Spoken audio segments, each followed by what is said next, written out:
today, thought we'd do a quick review. We're 4 months into owning this Silverado EV LT.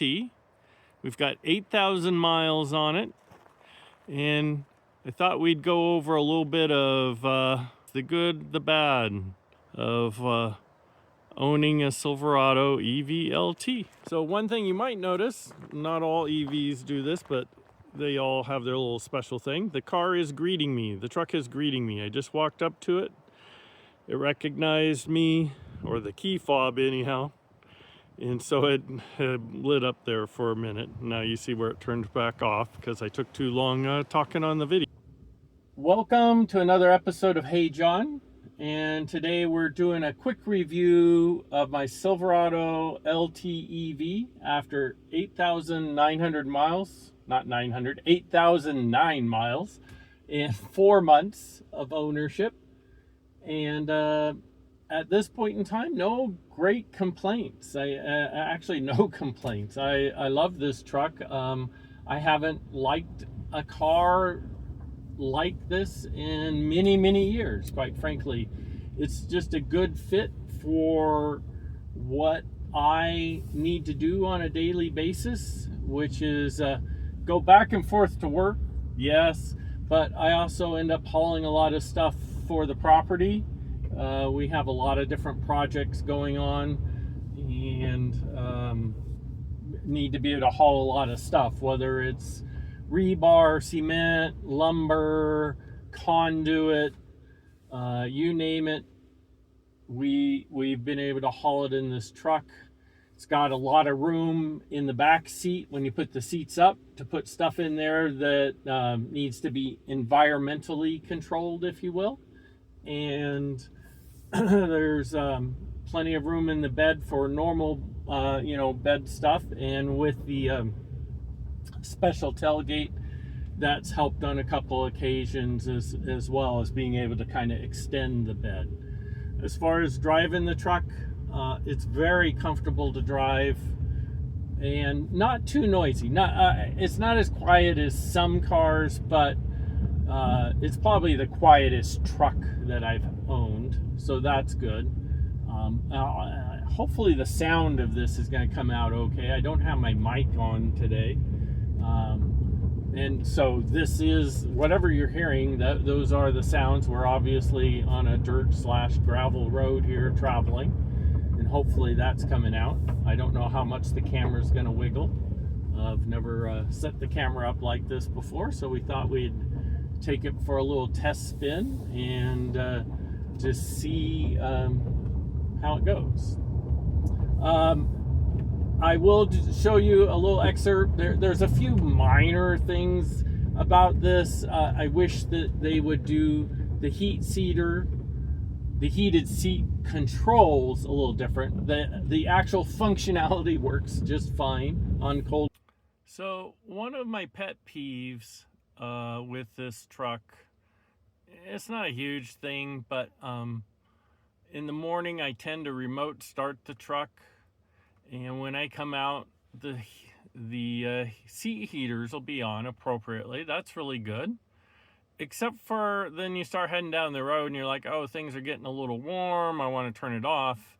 When you hit this, you get this pop-up, but unlike in like the Chevy Blazer where there's an off, there's no fast way apparently to turn this off.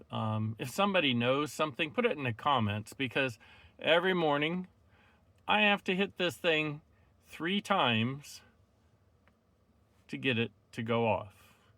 And I have ridden in an EV Chevy Blazer, and they have a little pop-up that comes up here that says off, and you can just click on it. So instead I gotta click it 3 times to get the seat heater to turn off. Mornings it warms up the seats. The steering wheel heats up during cold mornings, works good. On hot days, the cooling in the seats is very nice to have, especially with these black seats. My wife wasn't crazy about the black interior. She'd prefer a different color, but that is the only color they currently give us. So Chevy, GM, if you're listening, come up with some other colors. You'd get probably some people to buy it that won't buy it simply because of the interior trim colors. As far as the material wise, I actually like it. It's pretty easy to wipe down and clean, although this hasn't been done. One thing I do like about the setup on their dash here is that you can add or take away additional icons up here on the top. And one thing that I found, being this is a newer truck and getting used to when you're parking, right, where is the front of the truck up there and stuff like that. Well, I drug this camera view up, and so now that's where this literally is the license plate frame on the front of the truck. So it's really handy when you're parking. So by having that there, I added that to this screen. I went into the cameras and drug that up to this so that when I'm parking, I can just click on that and voila, I can see where the front of the truck is. So as well as when I come home, like that white mass there in the driveway, that's actually a dog. So it's nice to not be able to run over the animals when you come home. You can flick it on if they're running by your truck or whatever. One of my other little pet peeves is most mornings I'm going to work, say I'll be leaving a little before 7. But what I found is if I set this at 7, and that's where it's going to try to be completed, charged by 80%, it seems like it's trying to calculate that backwards. And a lot of times if I had this set for 7, I wouldn't be at 80% by 7. It tends to be a little off on its calculation. So I found by bumping this up to 6, then I'm always at 80% by 7.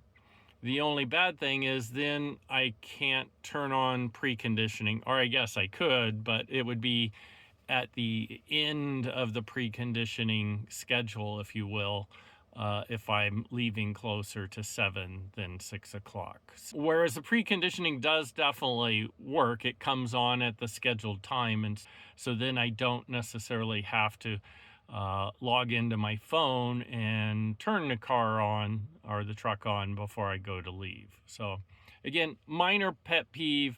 It seems like unlike some EVs where you schedule it and it starts charging right away as soon as the charging window opens up, I guess one would say.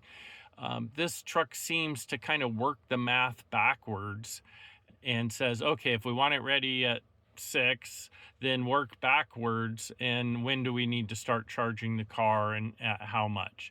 And again, if you have some insight into that how that calculation works, I'd love to hear more in the comments. But just from experience, it's definitely different than, for instance, I keep comparing this to my EV9 that I had before this truck. I would put a window in for charging, and if I told it could start charging at midnight, as soon as midnight happened, it would start charging, and then whenever it got to 80%, it would cut off. Whereas this truck seems to work, like I say, backwards. It tends to try to do the math and say, well, based on the rate I'm currently charging, and maybe that's why there's some variable as far as when it actually gets done. Whether it's the weather, how cold it is, conditioning it's got to do along the way, that it didn't put into its calculation. Not a major thing, but it does mean I had to change the schedule. Instead of having it set to be ready at 7 when I like to try to leave for work, I bumped it up. And I probably could have made it 6:30 or something like that even. It's always very close to being at the 80% mark. It's just more mornings than not, it wasn't quite at 80% when I went out. So as you can see, I haven't actually reset this, although I guess I must have maybe reset it right at the very beginning, but I haven't reset the trip counters in forever. So we've got 8,009 miles, and this almost shows the 8,000 miles. So over that time, here is the average usage of electricity per mile, 1.9. Compared to my gas trucks, I'm still coming out ahead, so that's what matters. Now, one other kind of pet peeve that I've had is, okay, I just turned the truck back on and you can see my dash is blank. For a number of times, I've had a hard time getting the dash to come back on. And the thing to realize is there's a little button right here, an on and off button. And I would hit that multiple times and still couldn't get it to come back on. I think the key, and we're going to test it right here, is you just hit it once. There we go.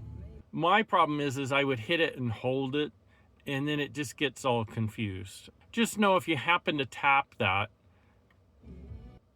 now it's just turning the radio on and off. I think maybe you tap and hold. There we go. You tap and hold to get it to turn off. But if you tap and hold to get it to turn back on, see, it doesn't do it. It doesn't turn back on. You just tap it. So something to be careful about. There's been a couple of times where I've gotten in, it wasn't on, and I'm sitting there and I'm holding the button and it won't come on, and I'm like, okay, what's going on, truck? And it's really just the idiot who's driving. Just, tap it once and it'll turn back on. Now in this case, it's used also to mute the radio. Also, most of the time, I'll just use the button down here to mute the radio if I need to. And I have to say, the controls on the car work really well. I use this one to talk to the car, make phone calls, stuff like that. I use this one to switch. This button here, when I push it, if you watch the dash, and I don't know if I can get it in focus, so I'm going to push this button, but so that it's in focus here. We'll hold the camera up over here. When I push it, you get a selection, and then if you use this toggle button right here, you can go up and down in the menu. And that's actually kind of nice, because a lot of times for me, I will toggle between FM or maybe Sirius or Bluetooth if I'm listening to a book on my phone. And then you just, again, press on that button and it'll go into that particular selection. Bring it up again, go here, press the button, etc. And so again, I'm just pressing here to make a selection, and that makes that selection back there. And another feature that I have had more occasions to use than I thought I would is the actual off button. So you can hit this, and then it will, you can hit this and it'll actually turn the truck off for you. One of the other things I've really enjoyed about this truck is the amount of space in the back seat. As you can see, I've got one of the seats up, or I guess 2/3 of the seats up. The other one isn't yet, but you can put it up too. And that front seat is where I normally drive from. I'm 6'2". So there is just gobs of space in this back seat to put boxes and stuff like that if I've got stuff that I don't want to put out in the bed. And then if I can do this with one hand, there is the seat down. It's that simple. Which is another reason why I did not want the mid-gate, because if you do the mid-gate, these seats then fold this way and you just don't have the same amount of available free space back here if you're looking for space inside of the cab. One feature that we almost never use is the lane centering option. And I'm kind of glad that they put this button down here, as other reviewers have mentioned. And when you're out on the road, the only time I've really used this is if I'm on a long trip on a freeway. Sometimes I'll turn it on just to make sure that I don't wander.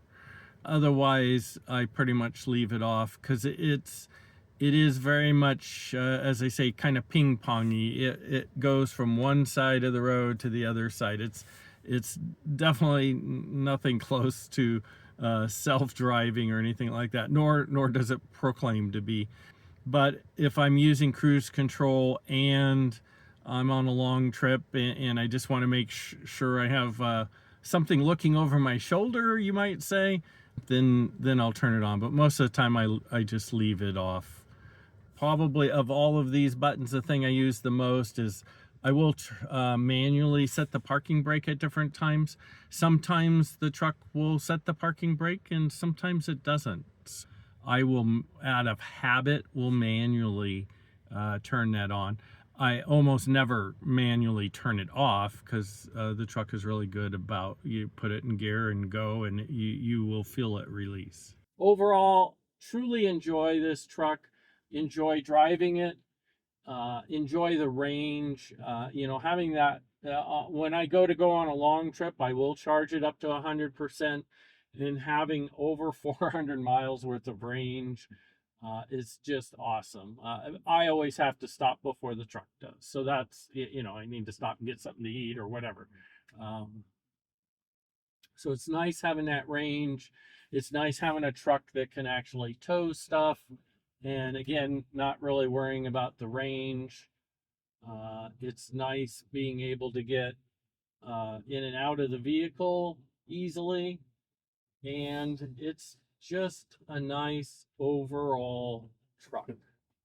So hopefully you've enjoyed this quick little ride through a backcountry road. And if you've enjoyed it, please like and subscribe. If you'd like me to do more reviews of the truck, if you have questions, what about this, what about that, or I'm sure there's, who knows what I have forgotten to mention in this review. If you have a question, post it in the comments, and I'll try to do a follow up and answer any questions that you might have about the truck. But overall, very happy with it, very satisfied with it. I look forward to many more miles of driving with it.